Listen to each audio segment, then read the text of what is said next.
This is the You Can Learn Chinese podcast. For everyone who's trying to learn Chinese or reaching for the next level, you came to the right place. I am your host, Jared Turner, longtime resident of China, co-founder of the Mandarin Companion Graded Reader Series, Chinese blogger, and sometimes I just want to give it all up and become a handsome billionaire. My co-host is John Paston, co-founder of Mandarin Companion, founder of All Set Learning, the Chinese grammar wiki, Sinosplice.com, and just made up a new word, plagiarism. What can you realistically learn from a textbook? John and I discussed this question to help anyone understand how far a textbook can take you towards fluency. Guest interviews with Jeff Lindsay. His interest and desire to learn Chinese was first sparked when he was in college, but it wasn't until over 30 years later that this intersection of life events brought him to China, where his love and passion for the language and the people grew. Jeff has some amazing stories that you're unlikely to hear anywhere else. All this and more, let's get to it. Hey guys, I'm Jared Turner. Hey guys, I'm John, and this week both of us are coming to you from Shanghai, China. Shanghai! Hey, this is the place to be. Yep, Jared's here, and we're in the studio. Before we kick off here, we have some reviews. Do we? We have some fawning reviews. Thanks, guys. We really appreciate everyone who takes the time to write a review. It means a big deal to us. Our first review, it comes from Irish Katie from the United States. She says, drinking the extensive reading Kool-Aid. Oh, yeah.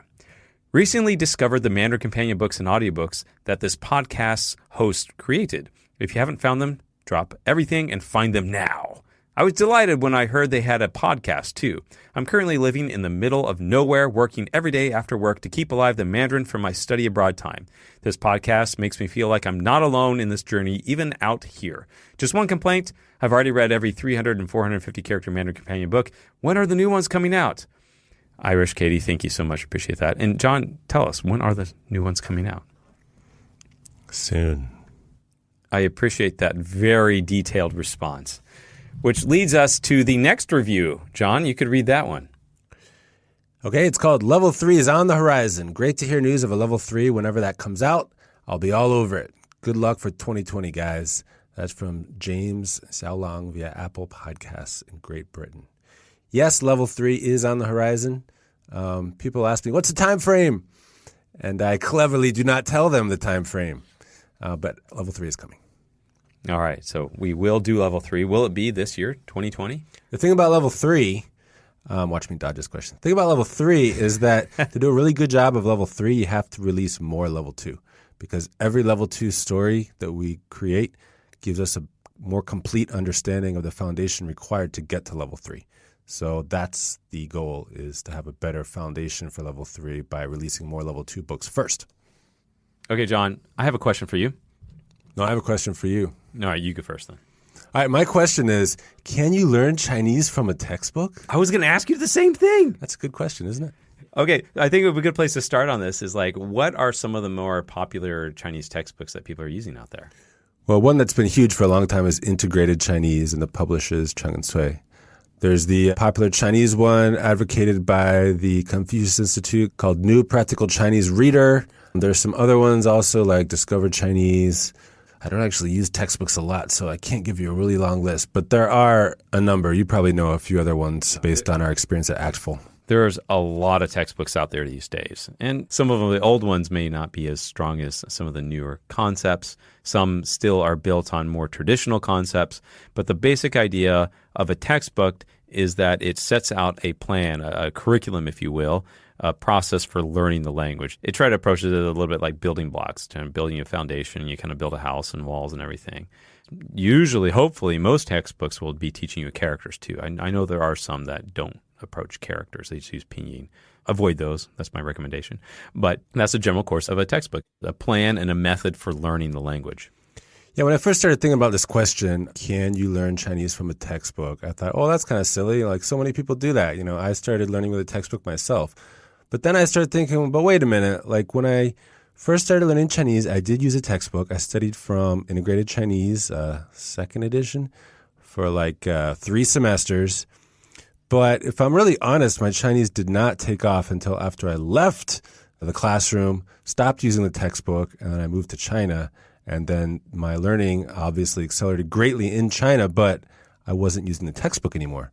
So sure, I learned something from the textbook, but can you totally learn Chinese from a textbook? Because if I look at anecdotal evidence, it seems like everyone I know that speaks really good Chinese, if they ever use a textbook at all, they left it behind to really reach new heights in their Chinese. That's right, because a textbook, what it does, and it's excellent at doing, is introducing language. But, I mean, everyone listening here knows that the first time they heard the word, and even the first time they read ni hao, they didn't instantly remember it. How many times did it take you hearing how to say hello in Chinese before you actually remembered how to say hello? More than one. More than one. Except for maybe once in a while there's something you hear once and just sticks in your memory. But by and large, when we hear something the first time, we don't remember. And textbooks are excellent at introducing the language. And now let's think back, anyone who's listening, think back to when you were sitting in a classroom or sitting with a tutor and you were going through a textbook. You went through a textbook, but did you spend all the time in the textbook, whether it be in a classroom or with tutor? And I would venture to say, no, you didn't. Because even so, the teacher is going to go through something. Oh, we're going to go through this vocab. We're going to go through this little reading or this little dialogue. But then you spend some time with classmates or teachers, whether speaking, trying to talk. You read the dialogue out loud. You may go back and read it again. And then there's going to be questions that are going to be asked. And then sometimes there's activities that say, okay, now let's take what you learned and let's pretend, we are doing this and you're trying to use some of the words you just learned.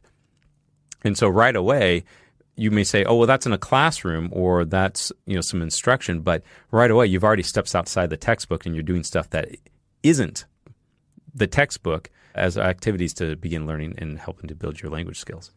So I think what you're trying to say is it's worth comparing the idea of the textbook to also this idea of a textbook paired with a teacher in a structured course of study, like formal study, using a textbook. Because I think some people, they'll buy a textbook and they'll study it on their own. And obviously that isn't the same thing as studying a textbook through a formal course of study.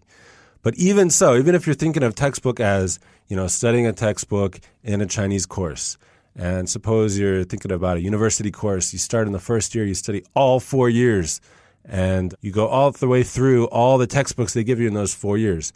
Is that all you need to master Chinese? I think some people in their mind, they might kind of think that it is. Yeah, it's kind of like, I studied for 4 years, therefore now I'm going to be fluent at the end of the 4 years. Or at least kind of fluent.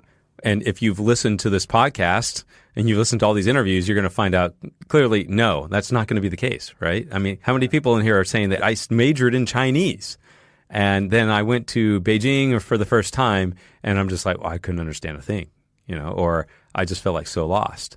Some people feel a little more competent than others, whatever situations, but just by and large, no, you aren't necessarily going to be fluent just by studying in a classroom or going through a textbook. But it does provide a foundation, and it is a jumping off point. I've also talked to people who are looking at the HSK test. So I was just recently talking to a guy. He said his goal was to pass the HSK 3. And I said, okay, that's cool. It's good to have a goal. So after you pass the HSK 3, then what? Are you going to go for the HSK 4? Are you going to just keep reviewing HSK 3 vocabulary forever? Or if you do take the HSK 4, then you're just going to go all the way to 6? And then what? Are you just going to review the HSK 6 vocabulary forever? So just like the textbook, the HSK material is kind of like, something you can use to get you to a certain point. But if you don't at some point kind of branch out into some kind of real application at like a higher level of language proficiency, then you're going to have trouble because you'll just always be treading water. I think something that's really applicable for this conversation is one of our earlier podcasts, and it was podcast number 13. It's the 4 keys to learning Chinese that you need to know. And this podcast, we discuss specifically some of the research from Paul Nation. He's one of the foremost researchers in second language acquisition. And his whole hypothesis is that there are 4 strands, as he calls them. We kind of call them keys in the podcast. But there's these 4 things that you really need to build fluency and to actually become fluent in a language. Right. So those are comprehensible input, meaning-focused output, fluency development, and the last one, which is often the one that gets the most attention in the classroom, is form-focused instruction. And when you frame it like that, you look and you say, hey, where does the textbook even fit into that? And it is form-focused instruction. And the great thing about Paul Nation is that in his wide experience and research, he's saying, hey, that these should all have equal weight in your language learning. So if you're looking at it from that perspective, you say, really, if you're just studying from a textbook, really that should only make up 25% of your language learning experience. Right. And so where do the other things come from? The comprehensible input, the meaning-focused output. Well, that is what the typical person relies on a really good teacher to provide. So the teacher can use the textbook, but then they have to structure all kinds of activities and exercises so that you get the most out of the material in the textbook and that you actually practice the language. And I think it's even good to go over, like, what does that look like? Because you may be listening to this and you're saying, well, I've got my textbook. I am studiously going through this. I'm studying Chinese hard, but maybe I don't feel like I'm getting very far, or I want to get further. Well, what do you need to do? And so we're talking about these four other strands. We have the form-focused instruction, which is, like studying. But how do we get the comprehensible input? How do you get the fluency development? And how do you get some output going on? So for the comprehensible input, part of it is usually supplied by the textbooks themselves. So they have like dialogues and, they have audio you can listen to. They have stuff you can read. But typically it's not enough. So what a good teacher does is they go out and they find other materials, or maybe they record them themselves, and they're at a similar level. They reinforce the vocabulary you've already learned without adding too much new vocabulary or grammar all the time, and lets you practice this comprehensible input in the classroom and outside the classroom so that you get lots of practice and you exercise that listening comprehension. And obviously that's something that we've really trying to supply and we're trying to do at Mandarin Companion with the graded readers are an excellent source of comprehensible input. Because the research really shows that you need to encounter a word 10 to 20 times before it's really learned into your memory. But even so, that's still not enough because that doesn't take into consideration all the different ways it's used and the different contexts. There's a great concept in this research paper that I really like. It's by Dr. Robert Waring. It's called The Inescapable Case for Extensive Reading. And he uses this as English and as an example. He's like, you may know the word idea, right, and what idea means. But you may not know like all the different contexts that can be used and how it's paired with things. For example, you could be abandon an idea, absorb an idea, accept an idea, adjust to an idea, advocate for an idea, advance an idea, be against an idea, be committed to, be obsessed with, be struck by. All these things, how you can use different words with the word idea. But that's the same thing in Chinese. Every language has that. And so even though you might know that word, you need to have a lot of comprehensible input that even if you understand 100% of what you're reading, you're still going to learn because you're going to start learning how it's all used in these different contexts, how it's paired with other words, how it's used in different structures and different grammar structures and things like that. So that's really important, having that comprehensible input. It pulls a lot of things together. Yeah, it's the experience you need. So the input is super important, but then also the meaning-focused output. So, a good teacher, maybe they're using a textbook. Maybe they're finding some other listening or videos or graded readers to supplement that textbook for the students in the classroom. But then they're also going to organize activities which provide meaning-focused output. So you have to practice speaking, right? You don't get good at speaking without speaking. And then fluency development. That's kind of the fourth strand here. I mean, what is this, John? Okay, so meaning-focused output is a bit more, I don't know, I guess you could say mechanical. Like you're trying to say the right thing in the right situation. You're answering questions. You're asking for something. But fluency development is much more well-rounded. Like you have to be agile in the foreign language. You have to be able to accomplish different tasks, and you also have to be able to spontaneously come up with solutions to unique problems. And that doesn't come out of nowhere. You have to do some, maybe some role play, different ways of exercising this language muscle, so that you start getting good at thinking on your feet in the language, and then you eventually become fluent in the language. John, as we've been talking about this, what comes to my memory is some of the early days when I was really learning Chinese and starting to get traction. And what's interesting is that during that time, I was using a textbook. But now I was living in China, though, and I was working in a Chinese company, and there were roughly like 100 people in the company, and there were only like 3 that spoke like decent English, and the rest spoke, very, very little English and mostly none at all, just Chinese. And so what I did in the morning, I woke up early and I studied Chinese for 1 hour out of a textbook, and then I went to work, and I actually had all these other elements. And I didn't quite realize it then, but I realize it now that I had comprehensible input because I had one of my assistants who was trying to help me practice some of the things I had studied in the morning. And then I was continually trying to communicate. Back then we had QQ, which was kind of the predecessor to, WeChat, if anyone has that. And so I was trying to type in characters to people. Honestly, how I learned a lot of characters, John, was like, I learned it over QQ because you type out the pinyin and the characters pop up. And I'm like, well, I hope that's it. And I'd select the characters and send it off, and people would usually, understand it. And usually it was correct because then I was speaking very simple things, and those are the most common characters that come up. So I learned a lot of characters. I had some output that I was really working on. And then just doing all this together, just trying to communicate, comprehend, understand, and trying to get across ideas. There's a lot of that fluency development. And that was happening, hours over the course of the day. And so I was really getting this. I was getting at a great balance. And studying from a textbook was a fantastic help to me. It provided a lot of that introduction to the language. And then I got to go out all day long at work and practice what I was learning and develop that fluency. It helps huge amounts. Yeah, I actually did a lot of those similar things. And, it's not a coincidence. The immersion helps a lot. And the model that Paul Nation came up with, these 4 strands, it also takes a look at how people learn the best in immersion environments, and then how we can try to recreate what really works the best in the classroom. And so, yeah, the textbook can be an important part of that, even if you're in China. Textbooks are not horrible things, but I think that sometimes people do have an unrealistic expectation for how far just the textbook all by itself can take them.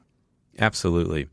And referencing back to that paper I had mentioned by Rob Warren, The Inescapable Case for Extensive Reading, what he talks about here is that he says, if you just stick to a textbook, you are going to really stunt your language development, because it's constantly introducing new language and not doing very well at recycling stuff you already learned.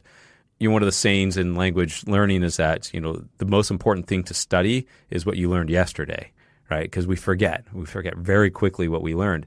And so sometimes, textbooks, they will recycle some of the things, but it's not very good at it. And once again, we go back and we think that in order to learn a word, you need to have 10 to 20 encounters with it. If it's abstract, or even more of an abstract meaning, or it's like, maybe a very slight, grammar element or something, it could take hundreds or even thousands encounters before it really imprints in your mind. You really understand it. And that doesn't take into account all the different ways it's used in context. So Rob Warren, what he suggests is that he says, look, if you use only textbooks, you will be stuck, in a purgatory language, level, and you're never going to get out of it till you simply have encountered enough of the language till it begins to enter your comfort zone. But the way to accelerate this, and especially for most people listening to this podcast, you are not in China. We know that roughly, I think it's only 6 or 7% of our listeners are in China. So most of you guys listening, you're not in China. You are in an English-speaking environment, or you're Spanish or German-speaking environment, but you're not in a native environment for learning Chinese.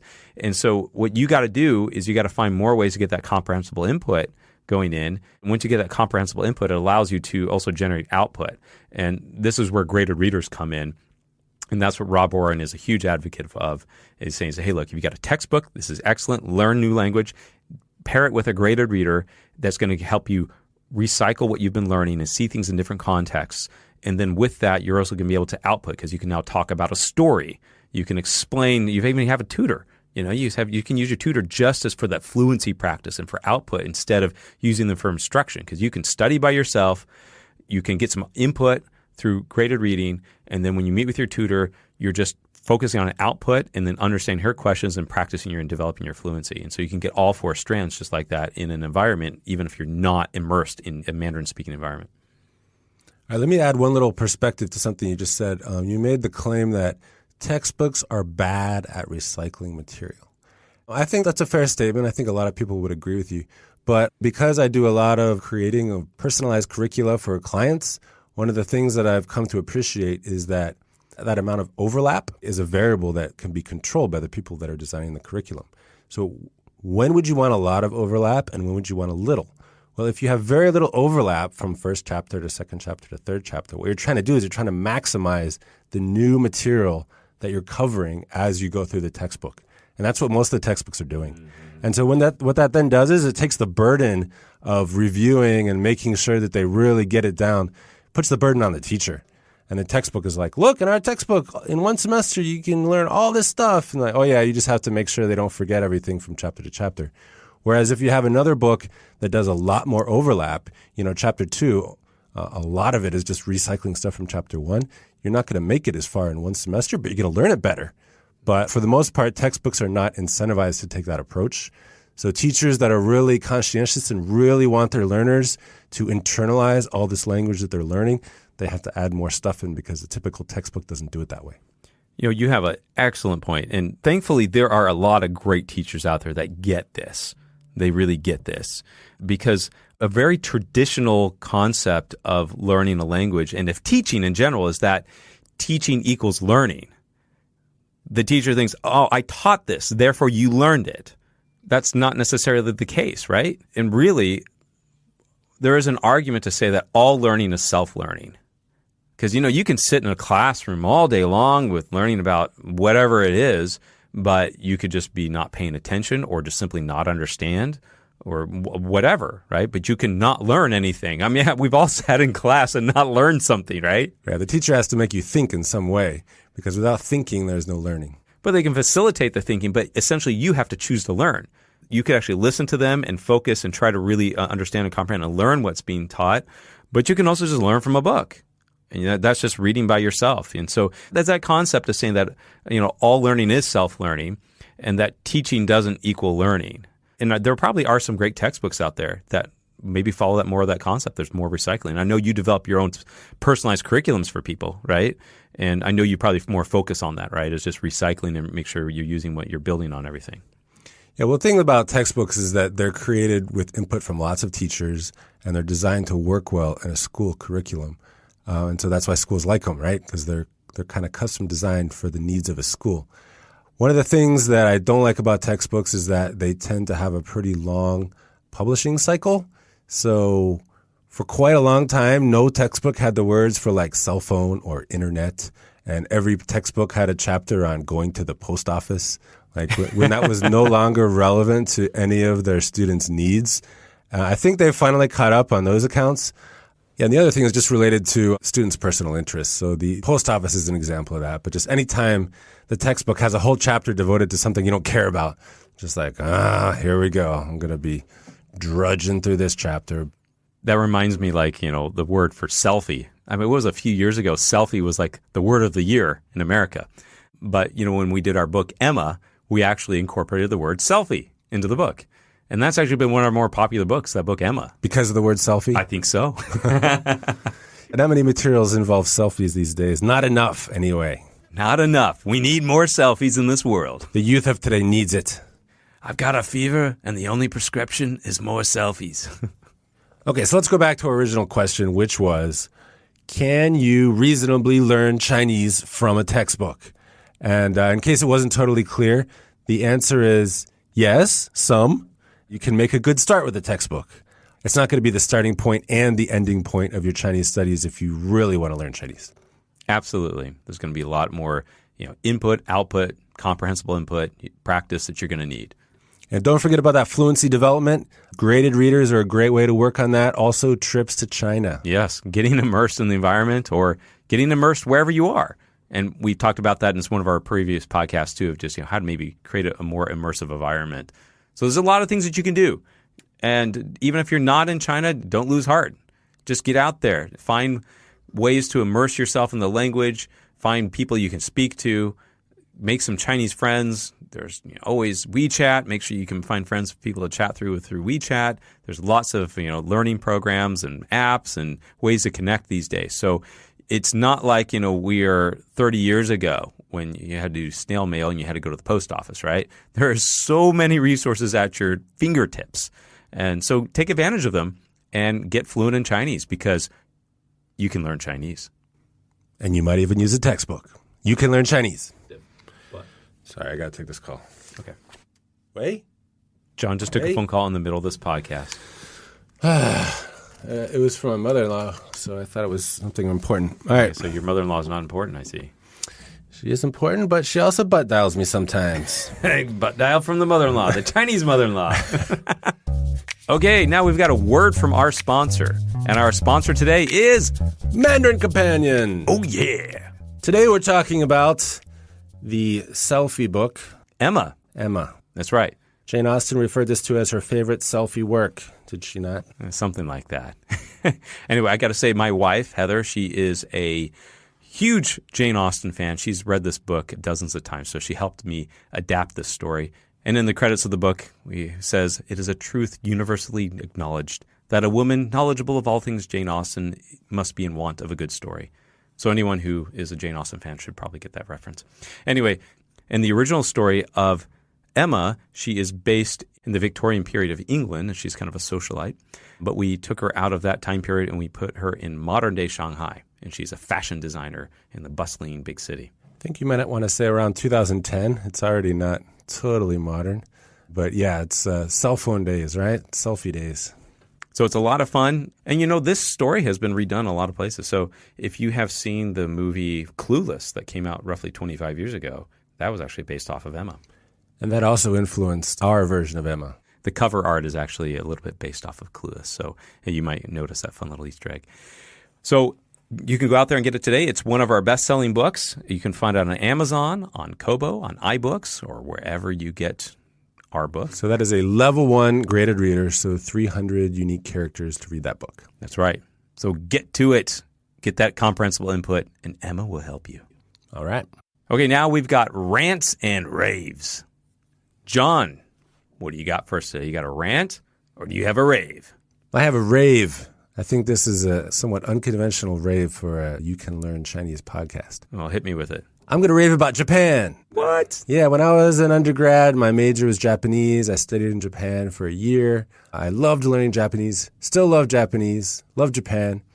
And I think a lot of our listeners probably know that Japan and China have a bit of a rough history over the past 100 years. You might hear things like Chinese people hate Japanese people or stuff like that. But I just wanted to share that in Shanghai, at least, it's not nearly as bad as you might imagine. And then when you look at the high travel season in China, like around the holidays, the Chinese are just flocking to Japan. Like the Chinese love Japan. Pretty much everybody loves Japan. I've talked to some Japanese people, and there's sometimes a little bit of tension between, shall we say, etiquette differences between the two nations. But it's really good to see that the Chinese and the Japanese are coming into more contact under fairly friendly circumstances. And living in Shanghai, it's quite convenient to pop over. So, yay, Japan! Go Japan. And I don't think a lot of people recognize that in China, Japanese are the highest population of foreigners. So like in Shanghai alone. Yeah, Shanghai alone, we have like 200,000 Japanese in Shanghai. Yeah, I don't know. There are a lot. I actually don't know many Japanese people in Shanghai, even though there are tons. There are tons. There are mainly a lot of them out in Gubei, out on the West End. But I think I saw some stats on that a couple of years ago. As far as like at least Americans in Shanghai, I think there's 40,000 Americans in Shanghai, and then you have like 20,000 Canadians and French. And I've noticed that Chinese people that study Japanese, they tend to speak it really well. Like it's really impressive. So yeah, I think it's also commonly understood here and just in Shanghai is that, Japanese goods are good. They're high quality and, it's dependable. And Wait, Jared, have you been to Japan? I haven't been to Japan. I've been to the airport, but, that doesn't really count. If you're in China, you should definitely travel all around China. So many cool places to see. It's a huge country. But also Japan's right there. It's a really cool place. Okay, so Jared, do you have a rant or rave for us? My rant is about a movie. Okay. Yeah, this movie is called The Current War. It came out a couple of years ago, I think 2017. The movie, it's about the competition between Thomas Edison and George Westinghouse over like which electric power delivery system was going to be used all throughout the United States. So it stars Benedict Cumberbatch and Michael Shannon. You're talking about AC/DC? AC/DC, yep. Alternating current, direct current. It was actually a pretty good movie. I quite enjoyed it. What does this have to do with Chinese? I know. Stay right with me. I thought Japan was a stretch. Bear with me. I know because we're dealing with this is like the 18 whatevers. I think the late 1800s is when this was all going on. Anyway, so what happened in this movie, it's all kind of climaxes on who is going to get the bid for like the World's Fair that was going to be in Chicago at the time because they were like, hey, they were going to have Westinghouse and Edison bid on it to see who was going to get it. Without ruining who actually gets the bid and, who wins the whole current war, it was the Westinghouse. Spoilers. Hey, anyone go look at your electrical socket, you'll learn the end of the movie. Anyway, like Edison and Westinghouse, they encounter each other, they're running into each other at the World's Fair in Chicago at some sort of like Asian room, and they have some Asian ladies there writing characters, calligraphy characters on these banners. And John, I was appalled. I'm telling you, I could write better characters than these aunties were writing. Wait a minute. Are you telling me that a Hollywood movie did not accurately represent Chinese culture? Dude, it was worse. Really? I mean, because, it had like, I don't remember all this, but it was like Tian, sky or, heaven, and then, Fu. Fortune, lucky, that thing. And I'm telling you, the Fu was just horrendous. I mean, it just wasn't even, like, my 10-year-old son could write a better looking character. I'm not kidding, man. It was really bad. And I'm just thinking, seriously, you got such a big budget production. And, nowadays, these movies, they go all over the world. And you're writing, like, these horrendous characters? I mean, they look so bad. I mean, really bad. All I can say is don't watch any more movies because that's not the last you'll see of bad Chinese and Hollywood movies. John, I always say, hey, it's not worth your time to learn to write characters. But man, if you're going to be in a Hollywood movie and you're writing characters, take the time. You need to learn how to write better. How about you just find an extra that's Chinese and can write Chinese? Seriously, because you just write calligraphy. That's supposed to look nice. But man, it looks like I did it with, two eyes closed or something. It was pretty bad. All right, rant over. I'm never done ranting, John. For now. Till next time. Okay, Jeff Lindsay. That's my name. I'm from Salt Lake City, Utah, and now in Shanghai for 8 years. I met Jeff when he first came to China, and we've remained friends ever since. I'm very tall. Maybe that's the unusual thing. When I first came to Shanghai, I had people lining up to take pictures, standing next to me to be next to this tall American. But they don't do that anymore, I guess. It depends. When it's a big holiday and a lot of people from out of town are coming, they haven't seen me yet, then they want to line up. But usually the locals, they're used to tall people here now. He's a warm and funny character with a heart of gold. It's been 8 amazing, wonderful years in Shanghai. Jeff's love for Chinese has translated into love for the people. His stories will shine a ray of light into your heart and show how the power of connection through language can enrich our lives. Stay with us. All right, Jeff, hey, excited to have you on our show. Thank you. It's great to be here. And what do you do here in Shanghai? I came to Shanghai in 2011 to work for the world's largest paper company, Asia Pulp and Paper, and I'm responsible for intellectual property. Now, Jeff, I got to ask the perennial question here. Why did you start learning Chinese? That's a good question. My learning of Chinese occurred in 2 stages. The most serious stage occurred in 2011 when I took this job. That began a much more intense study. But I first dabbled with Chinese way back when I was probably 21 years old, much older than that now. I was a student at Brigham Young University, and someone I really respected and whose opinion I greatly valued made a suggestion that people would be smart to start learning Chinese, because this was back in, actually it was about 1979. Now you're dating yourself. Yes, I am. Suggested that it would be really smart for people to study Chinese. And I said, you know what? I was living in Switzerland at the time. I said, when I get back to the States, I want to start learning Chinese. Just kind of a whim, you could say. And when I got back to the States, something really interesting happened. Before I went to school that fall, I was working for my uncle. My uncle got me a job through Guanxi, of course, at the University of Utah. He was a chemistry professor there, and he needed someone in the lab to run some routine tests. So I was spending a few hours a day in a lab at University of Utah, and in the same lab, there was a visiting scholar from China. And China had just started sending some scholars over to the United States, just like, a year before or something. This man was one of China's top chemists, I would later find out. When he passed away just last year, he had retired as the head of the chemistry department at the University of Science and Technology in Anhui, one of the nation's leading chemical programs. Just a really renowned scholar. And Dr. Xu Yuqin was just the sweetest, kindest man. You would never, none of the hint of arrogance that we often get with many scholars. He was just such a sweet, kind man. And I told him I was interested in learning Chinese. And he said, oh, great. He was so encouraging. And he invited me to come over and meet some of the other scholars that were in his apartment. There were 6 Chinese men, all lonely married men away from their families, crammed into a small apartment. But they were the coolest people. He invited me and my girlfriend at the time, who's now my wife. He invited us both to come over and have lunch with them. And through all my life, I can't think of a more joyous meal than the one we had there in their little apartment. These men had spent hours chopping and cooking and rolling and squeezing and baking and frying and all the different steps that went on and what they were doing. Not so much the baking, but all those other things were happening. And it was this feast. It was a royal feast. They had this giant flounder that was just perfectly stewed and steamed and sauced. And they had these intricate seafood dishes and things where everything was chopped so small to give it such perfect texture.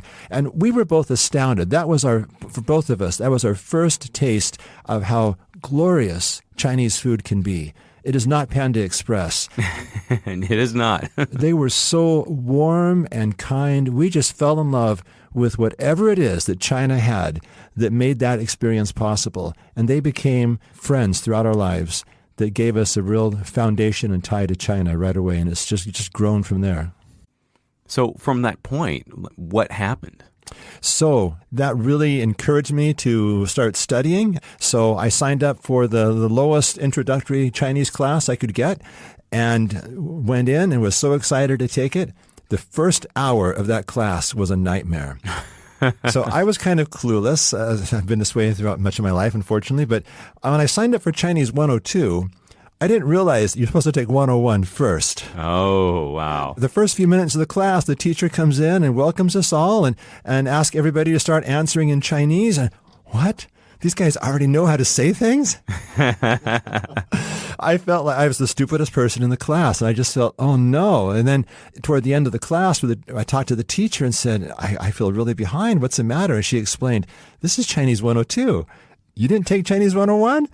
Uh-oh. Uh-oh. She gave me a choice. You can either drop the class or it'll be very difficult, but you could try to keep taking it. And I chose to do that. So I had to study extra hard, but I ended up getting caught up and just loved it. She was such a great teacher, and she really encouraged me. I did okay, got an A in the class somehow, but I was able to take about 1.5 years of Chinese, and it gave me a foundation. And during that time, of course, we still had contact with our professor friends that we had met and more positive experiences. But life came and children and moving and all sorts of other things and tried to study a bit here and there. But I did know maybe a few hundred characters when I came to China in 2011. This is what I'm interested in hearing because, I mean, I can see now you started studying some Chinese back in your 20s. Yeah. But fast forward, roughly 30 years later and you come to China, I mean, it sounds like there wasn't a lot of maybe learning that happened between that period. No, I did periodically, getting later on in life, that, I got to get back to Chinese. It was really hard. I had goals of I'm going to study, a couple hours a week, but it was hard. It was really hard. But later, as the kids were starting to grow up, and I said I've got to get back to study Chinese. So I signed up for Chinese Pod, ChinesePod.com, and really enjoyed it. That's where I listened to your colleague John Pasden. Oh yes, go John, the John Pasden. John and Jenny, they were just terrific, and that really made it fun. And had some books that really were not very helpful. As I recall, looking back at some of those books, they had lots of strange sentences that you just don't use. And they focused on really unusual sentence patterns that, in retrospect, just weren't helpful. And sometimes, at least back in those days, the textbooks for learning Chinese, I'm not super impressed with some of those materials that I had, and would have been better just to throw them away than to try to study them randomly. Well, that's kind of interesting to kind of hear. So you kind of got back into it through some podcasts, some of the book. You got some textbooks a little bit, but you felt maybe it wasn't as helpful to you at that time. Yeah, it wasn't as helpful. I didn't really have a feel for what people said and how. I mean, I was just studying things out of books. So I was trying to learn some characters, and some of those characters that I would learn turned out to be really not very useful or pretty rare characters. Might have been some cool ones. Some of the phrases that I picked up from those books, when I came over to China and used them, people said, "What? That's not how we say it. Where'd you get that?" Okay. Jeff and I, you and I have been friends for a long time, actually here in Shanghai, but you used to work for Kimberly-Clark. Yes. But then you came to China and worked for APP, Asia Pulp and Paper, in a senior role. And APP is a Chinese company? It is ethnic Chinese family-owned company out of Indonesia. Headquarters are in Jakarta, but the APP China headquarters are in Shanghai. But when you walk into the company, it is almost all local Chinese or Taiwanese. Yeah, so it's a company with a very strong Chinese culture, I would say. Yes. So, how did that happen? I mean, not a lot of people do that. This is interesting for me to hear because you shared your story when you were in the 20s. You really made that strong connection with China. And later, 30 years down the road in your life, you actually made a big career move and you came to China. So how did all that funnel into what brought you here now in China? Yeah, I think a lot of it comes down to the Chinese term Yuanfen, destiny or fate. There was really almost miraculous timing that made it work out for us. After my discovery of how cool China was, or these Chinese people are, and what I learned about Chinese culture that made me so excited to learn Chinese when I was back in college, after that, I had it on my wish list for years. And I told my wife this, and I even told employers at Kimberly-Clark this, someday I want to go to China. I want to go there so I can get into the language more seriously, experience the culture, the people, and the life in China. And just never worked out at Kimberly-Clark. There were no opportunities really that would fit. I mentioned it a few times, but when I talked about it with Kendra, my wife, and said, someday I want to go to China, she said, we have small children. We're not going to a foreign country. And, it really made sense. It was just not the time to go to a foreign country. But that year, 2011, we were on the way to becoming empty nesters. We have 4 boys, and our youngest was just about to go on a mission experience in Peru. And at that same time as all this was happening, we got a call. Actually, my wife got a call from one of her best friends, who happened to be the wife of the R&D leader in China. And she told my wife, hey, my husband said they're looking for someone like Jeff that could help them with APP. Do you think Jeff would be interested? So he asked his wife to ask my wife if I would be interested in considering that. And as I thought about it, I said, it's been on my wish list forever, but going to China, when you really think about the reality, the things that are said in the U.S. about China are not always very positive. You hear, all these things, it's a communist country and this and this and this goes on. And I thought, I don't know. When I really came down to it, I thought, I don't know. But I wanted to be polite. It's because of Guanxi, because of my relationship with Pat and his wife. I thought, okay, I'll at least talk. I'll send in my resume. I'll do that. Then they can reject it. That's fine. But I'll send it in. So I sent in a resume, and then they came back and said, Jeff, we want to talk to you. Can we schedule a phone call with you? I go, okay, well, it might be wasting your time, but sure, I'll talk on the phone. So we had a phone call, and there was the company president, it was the head of R&D, it was some very interesting people, and we chatted. And what they said really sounded interesting. It sounded like, well, this could be a good job. So they said, we want you to come out. Would you come out and visit? And I thought, oh, no, I don't want to waste their money, because I really couldn't go there. I almost said no. And I thought about it. My wife and I discussed it and said, at least give them a chance.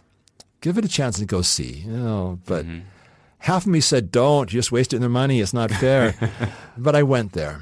And I had an exciting job right then, but it was also good timing-wise. There were some problems cropping up that made me feel like, I don't know if I have a future at the place where I was. I just left Kimberly-Clark. I was part of a very cool consultancy group. Really loved the boss and the team, but I was starting to have some questions about, is this the place to be? So it was good timing. So I flew to China. And almost as soon as I got off the plane and saw what Shanghai was like, wow, this is so beyond my expectations. And then as I started meeting people and practicing my Chinese and trying to bring it up, and they were just, everyone I ran into was just so interesting, so warm. Even the hustlers on the street trying to sell me stuff, they were cool people. They were interesting people. The experience at this beautiful building, the Waitan Zhongxin, this bun center in downtown, in that beautiful building, and then meeting the people and seeing the team and talking with the company president and others, it was just very impressive. It sounded like there was a really cool role to play. But then at lunch, they let me on my own. I walked out on the streets and just kind of wandered into the old city, wandered into the old Dongtai antique market, and I was just charmed. I was captivated. I was mesmerized. This is the most amazing city I've ever been in. It's got this incredible diversity of gargantuan space-age architecture and then crumbling old city parts with these authentic, real people living a whole different lifestyle, and they're all fascinating. I just loved it. I fell in love with Shanghai, and that made it so much easier to accept the job offer. We still had a lot of soul searching to do. I went back and told my wife all these great experiences, and we talked about it, and we still had lots of questions, lots of things we weren't sure about, and yet things worked out one step at a time. Everything worked out. It really had the Yuanfen feeling to it, that this is where we were supposed to be.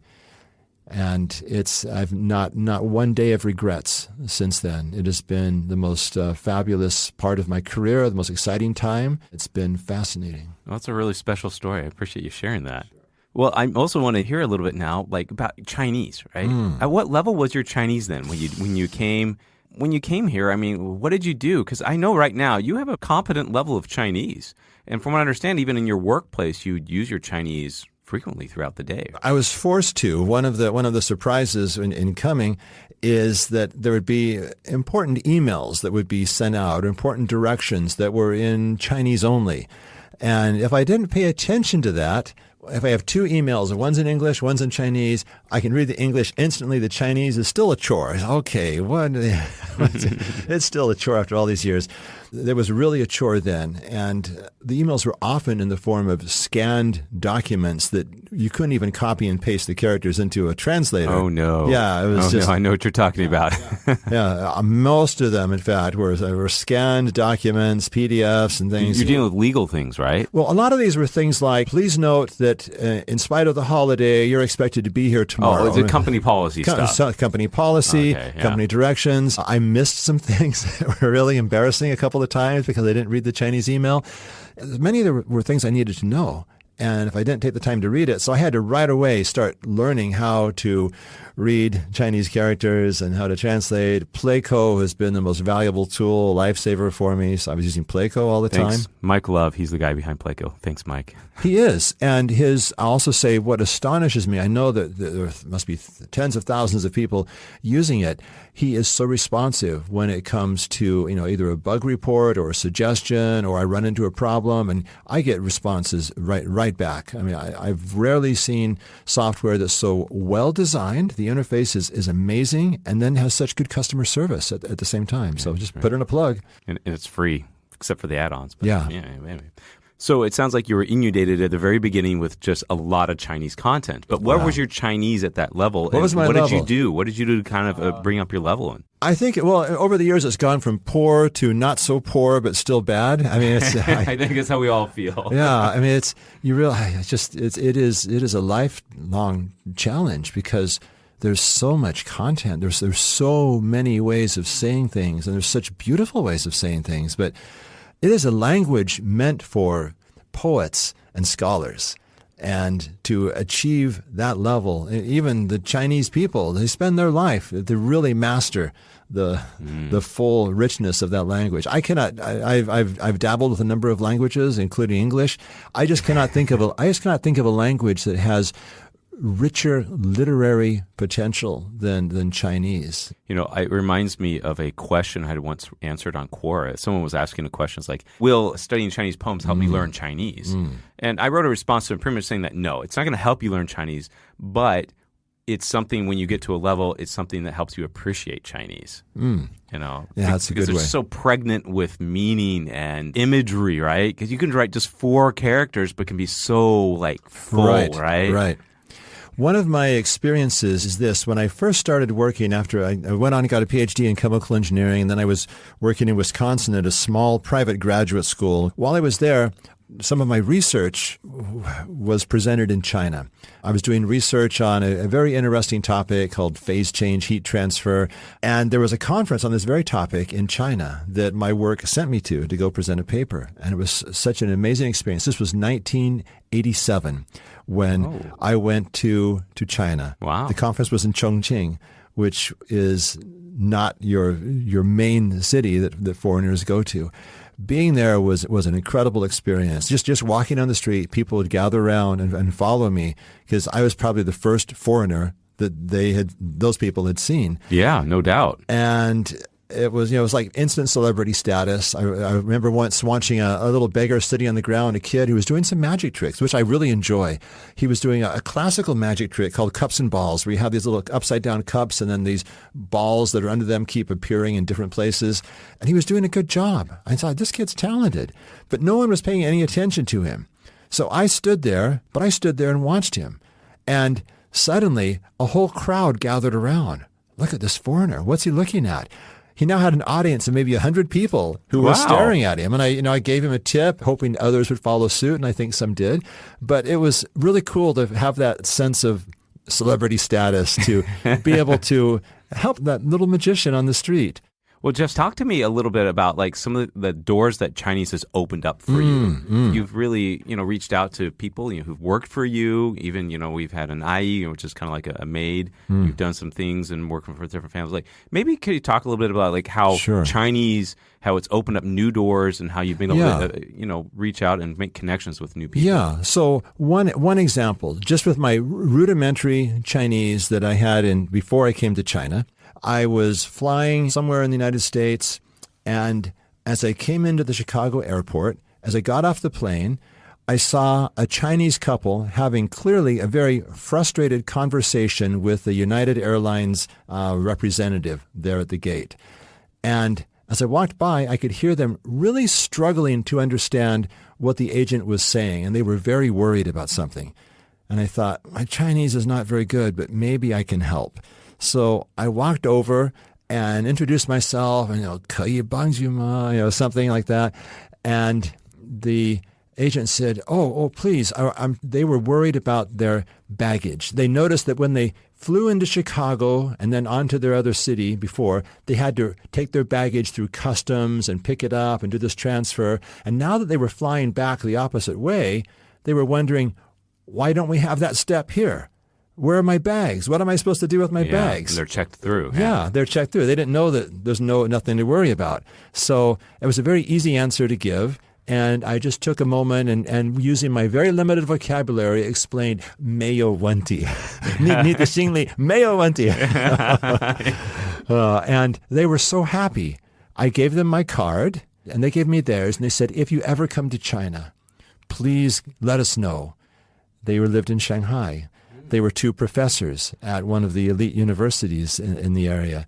Of course, they're all amazing universities here. But a few months later, when I had accepted the job offer, I still had their card. I sent them an email, and they were some of the first people we got together with, my wife and I, when we came here. And now a couple times a year, we still get together with them and their circle of professor friends, and we have amazing experiences, day trips somewhere or fabulous restaurant meals, and they're all this joyous friendship that we have that has continued. And they and we all feel Yuanfen was involved, this principle of destiny or fate. There are many stories like that, where just being able to speak a little Chinese allowed me to make a connection with someone, either help someone solve a problem or at least be friends in some way, that has led to lasting over the years kind of friendships. Like that first professor I met at the University of Utah. We were friends and got together up until we met again. It was a number of months before he passed away, but we just love that man. And so many of our other Chinese friends, being able to form those friendships. This is one of the great things about China, is when you are friends, the principle of guanxi, of relationship. It's not just you have a relationship. It is a deep relationship based on trust and repeated experiences and lasting friendship. And those are relationships that are worth the price of learning Chinese. Thanks for sharing that, because there's a lot of people always ask themselves, like, maybe why am I learning Chinese? And I think that's something you have to reevaluate as you go along, throughout your life, and you learn. So what are my goals now? And as on this podcast, I've had the opportunity to interview dozens of people about their stories. And this is a theme that comes up again, is just that connections you can make with other people. When you're speaking their native language, there's a quote, to speak another language is to possess another soul. And, in this respect, it's like you can make connections with people that you wouldn't be able to otherwise. Yes. Yeah, there's so much of that. One of our truly dear friends right now came as my wife was just standing on East Nanjing Road, which is a very interesting street. I love that street, but it's filled with hustlers who will just come up and approach you, trying to lure you into their back alley shop or whatever. And so Westerners are used to just saying, no, stay away, and walking away if someone approaches them. But out of the blue, this girl who was standing by my wife approached her and said, "Hey, would you like to talk English?" And my wife said, she thought she was, hustler or something at one first. Of those T-scammers, right? Yeah. Oh, you got to know about the scams. But my wife was hesitant at first, but started chatting with her and found out this was just this bubbly, very intelligent young lady who really wanted to improve her English and was just really charming, really interesting. And she ended up inviting her over to our house, and we became friends, and we would meet regularly. She'd help us with our Chinese. We'd help her with her English. And then she got married, and now we're part of their family, like the godfather of their two children. And we had a surprise birthday party for me recently, and I was so delighted to see both of them and their two sons were there at the part of the group saying "surprise" when I walked in. They're a big part of our lives, and we really love them. And it was my wife's ability to speak both English and Chinese with her that led to that good friendship. We were just in Jiangxi province. I should say, one of the interesting things about China is so intensely diverse. It's not just that there are so many dialects and languages here and so many different minorities and such vastly different geography as you go across the country, but there's like entirely different culture as you go from the culture in the city to, say, life out in the farms in the provinces. One of our most profound experiences, and it came by being able to speak a little Chinese, was becoming part of the life to some degree of a farmer family way out in a small village, a village of 186 people. Wow. And used to be... How did this happen? So I was walking along the streets of Shanghai at lunch. So one of the great things about being in downtown Shanghai is just walk out, go any direction, something interesting is going to happen. You're going to you'll find a great place to eat or whatever. My first couple of years, I just loved getting out and just walking as far as I could during lunch when I had the time. And that's when you're down at the Waitan Center, down right? at the Waitan, I've met up with you for lunch center. before down there. Yeah. It's a great place. As I was walking there, I saw this man who clearly did not belong. You can just see sometimes that the way Shanghai people dress and look versus people that have come in from the country, the immigrant workers. He looked like many of the immigrant workers, but he was dressed differently. He wasn't a worker. He was actually visiting, and with him was a son who was then about 12 or 13 years old with one of the worst leg deformations I've seen. His knee bent kind of sideways instead of forward and back. It was a terrible knee problem. It made it so hard and painful to walk. Every step, it looked like that bone's going to snap. It just was painful to watch him walk. And I watched him walking and struggling, and they looked really lost. And I felt like I need to see if I can help them. And I said, that's ridiculous. Of all the people on the street, no one has worse Chinese than me. There's all these people around. If they need directions, if they need help, I'm the last one. I'm not the, And I just kind of ignored that impression and started going back to my office. And I thought, no one's going to help them if you don't. And I thought, I can't do this. They're probably from the country. And in the country, they'll speak a different dialect. I won't even be able to understand them. And I thought, I can't do this. And I just felt I need to. That's weird. Yeah. But I yielded. It took me a while. I kept convincing myself that's stupid and that I couldn't walk away. So I finally walked over. This was by Yuanfen, by the garden, Yu Gardens, which is the most wonderful spot in the world, one of the many thousands of most wonderful spots in the world that China has to offer. And I just finally got the courage, walked up to them and said, "Hi, can I help?" That was pretty much it. And he answered back in a dialect that, and out in Jiangxi province, it took me a while to figure this out, but it sounds like wei or hey will become hoi. And the ZH sound, like Ju, will sound to me like do. And so, I've encountered this. Our Aish was out from Jiangxi province. Yeah. Ro was like lo. R's were L's. R's and L's. Yeah, okay. Now, R's and L's, N's and L's, Z's and D's, all sorts of things are different. You got to transliterate in your head. It takes a while. So I just couldn't understand what he was saying. And I thought, okay, this is hopeless. I just wasted their time and mine. And then a man stepped up who turned out he had actually 2 boys with him. Or not a boy, a friend was with them who was at a university. And he could speak, Putonghua, but he could also speak English. And he stood up and is able to help me translate and explain what was going on. And they explained that they were trying to get to a hospital and try to see if they could get an operation for the son's leg.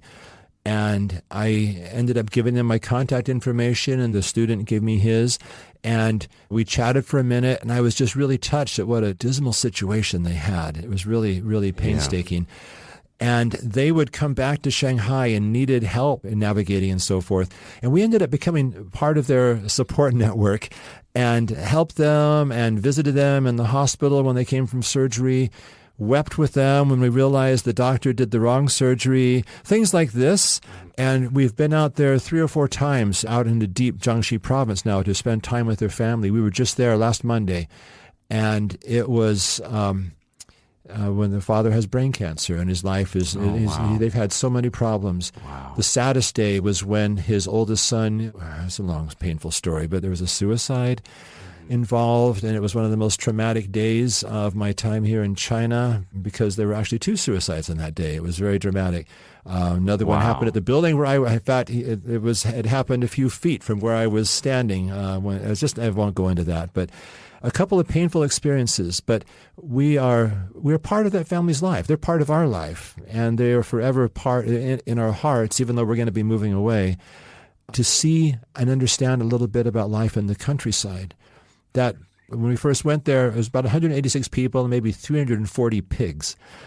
Now there's 0 pigs. The virus that swept through and wiped out a lot of the pigs and livestock in parts of China has just been devastating to that town and that economy. And you see the poverty and the suffering and the challenges that people have while we have it so easy in Shanghai, the easiest place in the world to live, the safest place in the world to live, the most wonderful place in the world to live.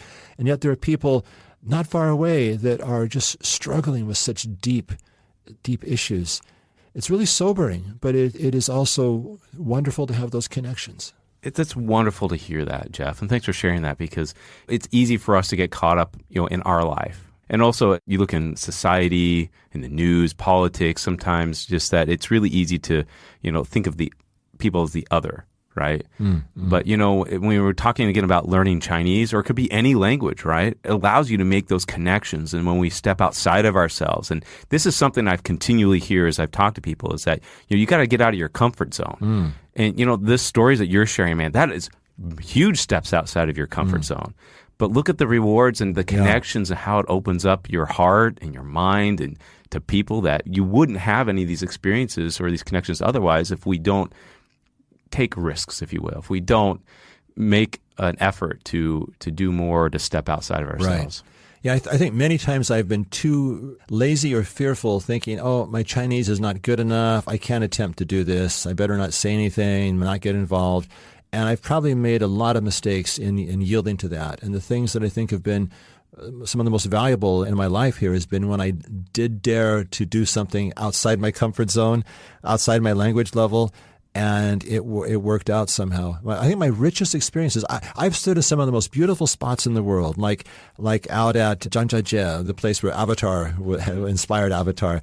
It is breathtaking. You just stand there at the top of those mountains and just, how can anything be more beautiful than this? Or Guilin area and those amazing mountains and the rivers. There's so many beautiful spots in China, but I think the most beautiful experiences I've had in China have been sitting in the homes of ordinary people and seeing their lives, their children, what is on this other side that we are often so blind to.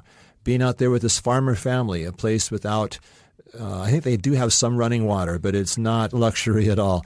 Eating their food, having him hold up a snake and showing me a snake and saying, "Do you like snakes?" "Oh, yeah, snakes are interesting." Not realizing that was going to be my lunch in 5 minutes. Just the wonderful experiences there, or in various homes, often eating things I would not normally choose to eat, that I would soon find out are actually quite delicious, like pickled eggs. They can be wonderful. Mm-hmm. But it was a wonderful experience to see that. It was precious. And I'm just so grateful for that. China has so much to offer. It is so different from what you hear in the West and all the finger pointing and the animosity. There are some of the warmest, most incredible, mind-expanding, heartwarming experiences await you here in China. A thought that came to me as you were talking, it says, you're afraid that maybe my Chinese wasn't good enough. And that's a common thing we're worried about, right? Maybe my Chinese isn't good enough. But I believe is that it doesn't have to be good enough, right? Just need to be out there and try. And, the ability comes, right? Yeah. You can stumble through experiences. You can stumble through conversations. Obviously, you have, I have, we all have, right? But you got to get out there and try. Right. If you put forth the effort, the results will come. Yes. Well, Jeff, I really appreciate you sharing some of these life experiences and how Chinese has really impacted you. It's fantastic to hear this story. Last thing, what kind of advice would you give to someone who's learning Chinese right now? Understand what your goals are so that you can pursue them. If your goal is to understand and appreciate Tang Dynasty poetry, then you need to do some different things than learning the latest internet slang. If your goal is to be able to walk out on the street and have fun with your friends and be able to talk about news and current events, you've got to learn different things than you might be getting in normal textbooks there. So know what your goals are. If you have a professional reason you want to be able to reach HSK 6 level, you have some very serious things to do. There's specific resources and guidelines you do. Get a decent teacher, get with a decent program that can help you and maybe tailor or customize the approach to meet your needs. But know what your goals are so that you can take the right steps. Don't do this randomly. I spent too much of my time doing it randomly, and that was not fruitful. That makes a lot of sense.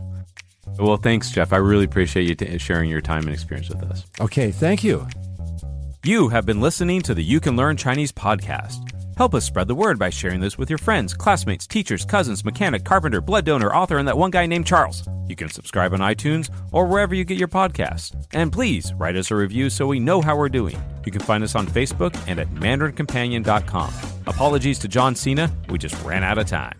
The You Can Learn Chinese podcast is produced by myself, Jared Turner, and our editor is James Harper. I'd like to thank Jeff Lindsay and my co-host, the man, the myth, the legend, John Pazin. See you next time.